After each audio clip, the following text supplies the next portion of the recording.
Hey everybody, it's James W. Falcon, and I wanted to do a segment, a post, following my partner Cotton Campbell's lead of the Good Man slash Good Woman series. I wanted to contribute the following in the process here as well. Incredibly sound topic. There's so much we can do with it, but for the sake of time, and for the sake of a number of other things, I'll be as brief as I possibly can. And this will probably be the last post in this Good Man, Good Woman series. And we'll have so many other topics to share with you, Cotton and I, going forward. So continue to check in to When Men Speak to hear what the next topics and discussions are going to be about. But as it relates to the good man, good woman, here's a few things to think about. Men, listen, as a man to men, I want to encourage you, I want to invite you, I want to strongly admonish you to consider this. Contrary to popular belief, there is a segment of men of all races that are true, that are genuine, that are honest, that are not dogs and cheaters, that respect women, that respect the institution of family, that respect their vows, whether they made them officially at an altar with a priest and the witness of others, or whether they made them privately and committed to a particular woman or family. There are those of us out there that truly believe that those relationships are key to us. And we are willing to give everything we possibly can to preserve them. But here's something that I've learned that I want to pass on. Don't be such a dutiful soldier that you forget to have fun. Don't be such a dutiful soldier that you are so into the relationship that it consumes you to a point where you forget to be you. I am a firm believer in being in pursuit of what it means to be a good man. I was raised that way. I had two incredible examples in my father and my brother of what a good man looks like. But what I've found is the key, and it may be a generational thing. It may be just the way the traditions are in certain families among certain people groups. But those of us who consider ourselves decent human beings and good men have a tendency to be so good that we forget about the things that matter to us. While we're mattering to others, we're forgetting about us. Here's exactly what I mean. Find the balance between being a good man and having fun. Where is there a spark in the relationships that you have with the women in your life? Wife, if you're a person with a girlfriend, if it's your sister, your mother, your boss, if you work with and for a woman, just your colleagues around you. Is there a spark there? Is there a level of excitement? Is there a playfulness? Is there evidence of a joyfulness? Is there anything in that equation that balances it out? And that's really, really important for your mental, emotional, spiritual, psychological health and welfare. It is really, really crucial that you understand it is phenomenal that you are a good man.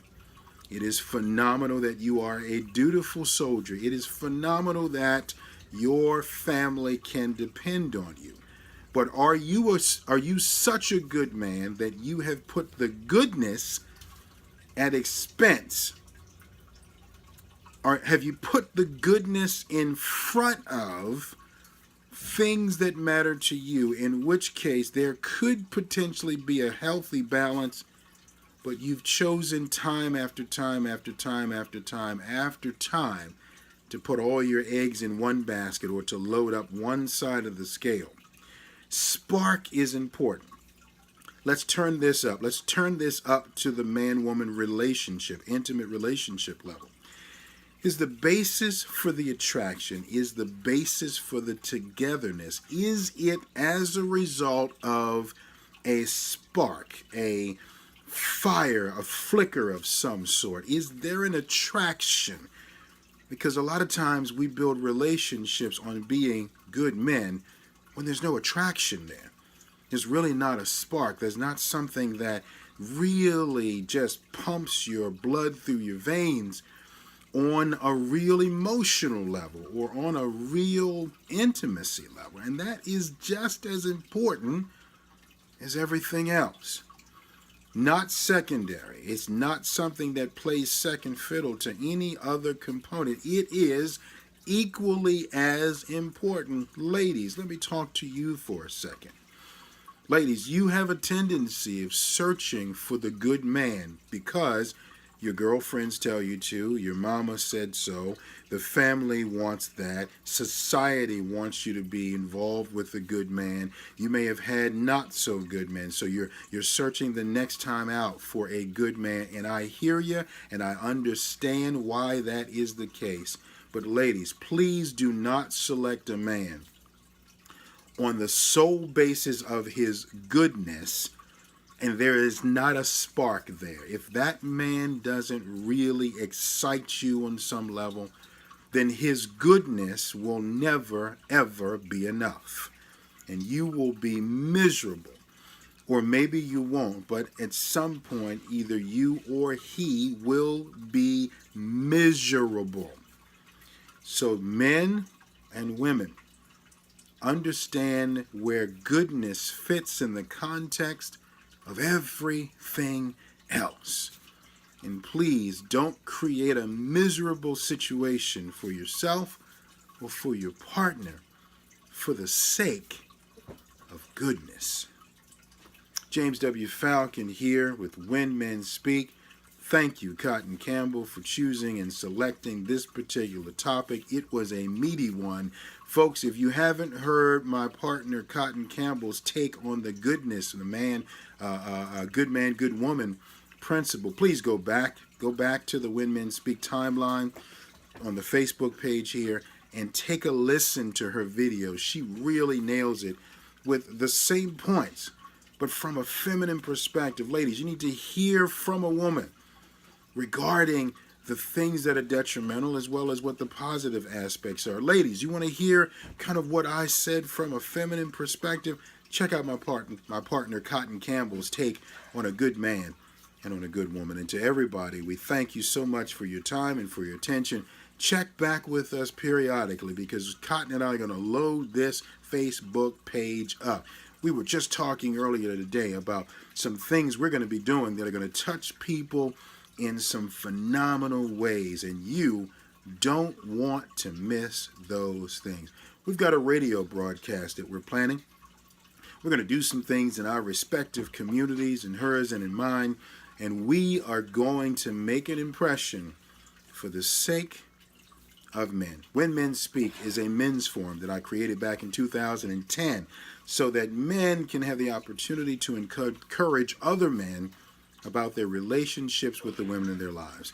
Tonight I talked a lot about the man-woman relationship, intimacy, relationship dynamic, but this is just for men to encourage other men about their relationships with their mothers, their sisters, their daughters, their grandmothers, their employers, their bosses, if they happen to be women, any women in their lives. And this is not just a message about straight couples. This is a message for every man and woman who would choose to listen. To my brothers and sisters from the LBGTQ community, there is a message here for you because we are all going to be dealing with each other in some shape, form, or fashion. Why not get together and talk about the nuances? Why not get together to share some approaches? Why not get together and speak up, speak out, and to declare healing and the better approaches to these matters as it relates to our interactions with each other. See, I am crazy enough. Call me crazy if you want, but I am crazy enough to believe this. When men can articulate these principles, when men can share their thoughts and feelings about the relationships that they have with the women in their lives, I truly believe that things will change, that healing will take place, and that both sexes, together and respectively, can move significantly forward in many ways when men